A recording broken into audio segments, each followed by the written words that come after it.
Hey everybody, welcome back to the Highland Fox. This week, we're talking about the Italian Grand Prix. We are here for Monza. Monza. That was a brilliant race. I think. It was so exciting. That was great. That was great. We were talking throughout it, and we were like, after the first round of pit stops, we're like, okay, I guess this is how it's going to end. But the finishing order was unknown throughout the entire race. Yeah, and even like the people from like 11 through the end, I was like, this is still exciting to watch them as well. Yeah. Very weird race, right? But good. Yeah, I liked it was so good. All right. It's also a feel-good story because Charles Leclerc won his second race of the year, and apparently he can only win home races. Yeah. Because he won Monaco and then he won Monza, which he said himself, his two favorite races to win. Good for you. And Ferrari's still in the fight. Yeah. So they're only 39 points behind and then Constructors champion. That's crazy. So it's crazy. It's still kind of up in the air whose game it is. I don't know if it was Ferrari's strategy or Leclerc's. It was Ferrari's strategy, but it shouldn't have been possible. I think Piastri has the best statement I've heard from this race yet when he talked to Leclerc afterwards, and he was basically like, I don't know how you survived. He's like, I figured you would go one stop, but I figured you wouldn't survive it. So, and you saw it with Sainz because he had the same one stop as Leclerc did, but Leclerc was just one with the car today, and he took it to its knees. I don't know. Yeah. I was sure he would have a puncture, lose grip, go into a wall in that very last turn. Leclerc just, I don't know, he hit it out of the park. Monza magic for Ferrari. There's something different about Ferrari and Monza. Yeah, because I was like, I don't know if McLaren made the wrong call. I don't know if they should.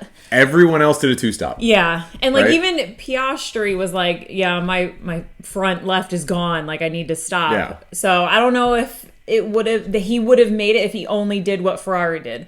But I don't know if McLaren made the bad call. I think they were just up against a different beast today in Leclerc. And Leclerc had nothing to lose, right? If he pits, he gets third. If he gets passed by both McLarens, he gets third. So might as well try, right? So it made sense for Ferrari, which is weird that Ferrari, again, this year, man, their strategy has been, it's gotten them 3 wins. Yeah. So, I mean, that's really exciting. But McLaren's strategy, like you said, I agree. I don't think it was the wrong strategy. I think the wrong strategy was letting Oscar pass Norris. Mm-hmm. Like, does McLaren have something against Norris and they just don't want him to win the driver's title?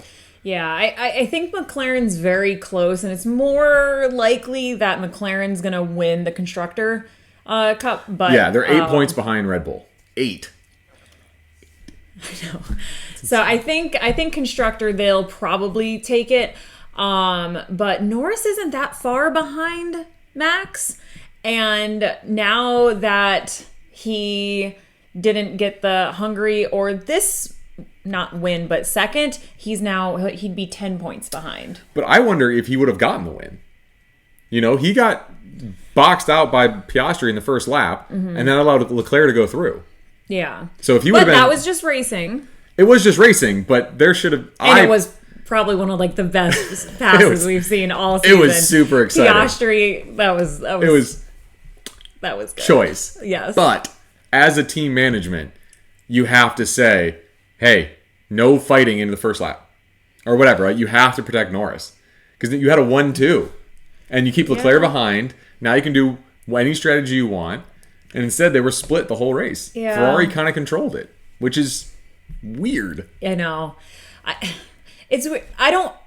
I think McLaren's like, we don't want to tell who has to win. But I do think it's going to come down to one of the final races to be like, could you have had constructor and a driver championship if y'all didn't, Yeah, because they've cost him, 10 points now? Yeah. So you're facing Max Verstappen. He's not going to finish 6th every week, right? You need the points you can get him.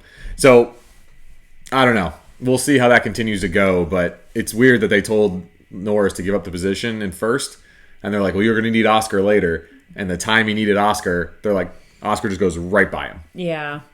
And I don't know what Norris couldn't have protected that any other way without hitting his teammate. Yeah, maybe that's what needs to happen. To be like, yeah, Elbows out. Elbows out. Get some Nico and Hamilton vibes. Maybe not that.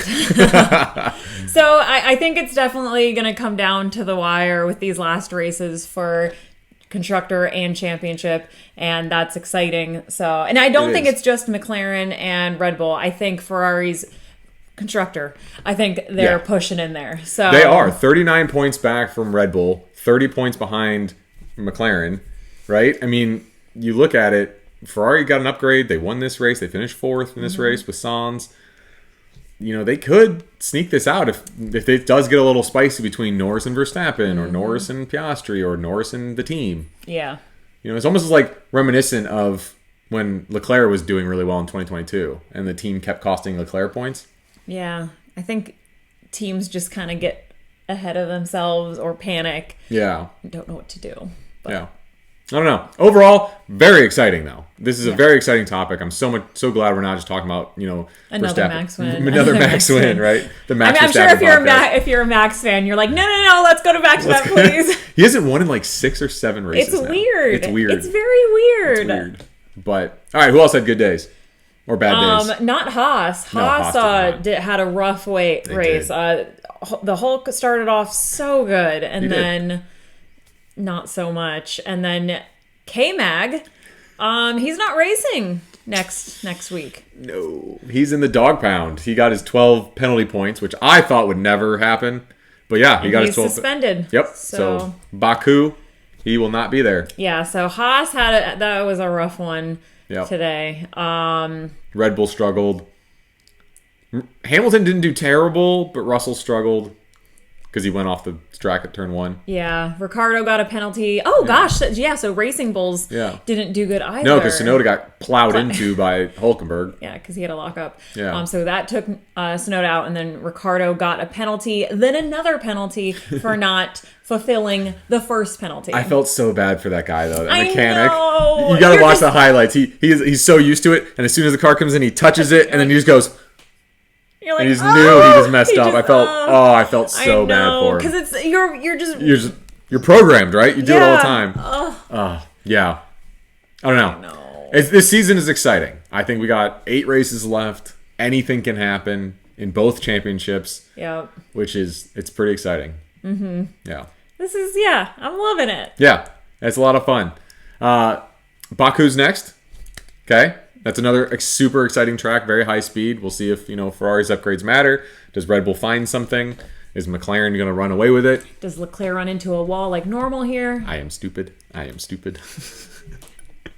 Overall, it was always fun to watch a Ferrari win in Monza. It's just the crowd was amazing. Is just so exciting, and especially like the special. The kit, right? Yeah, the carbon black, which we're matching by accident or on purpose. It was a Freudian slip, I guess. Yeah, and it's nice to see Leclerc too. He's so Ferrari. Like said, Forza Ferrari at the end of his thing, went on the rostrum after again to hang out with the fans, went down with the fans and wave a Ferrari flag. That was a good race for the fans today. It was. So, yeah, we got Baku next. Should be exciting. We're at 85 subscribers, so if you guys want to like and subscribe, please help us out and get us to 100 by the end of the season. That'd be great. And we'll see you guys next week for Baku. Thanks.